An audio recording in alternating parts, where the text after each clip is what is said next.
নমস্কার বন্ধুরা, আমার ছাদ বাগানে আপনাদের সকলকে স্বাগত।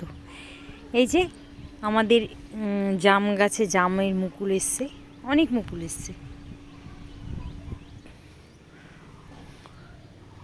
অনেক মুকুল এসছে, খুব সুন্দর লাগছে দেখতে। এই যে চন্দ্রমল্লিকা ফুলগুলো দেখুন, বোগেনভেলিয়া, একটা ড্রাগন লাগিয়েছি নতুন। এই যে আমের মুকুল এসছে সবগুলো গাছে, এতটুকু গাছগুলোতে যে এত মুকুল আসবে ভাবাই যায় না। খুব সুন্দর লাগছে দেখতে। আর এই যে মাটি তৈরি করছি আমরা, মানে এগুলো মাটি তৈরি করার পরে তারপরে টবের মধ্যে, বড় বড় টবের মধ্যে দিব।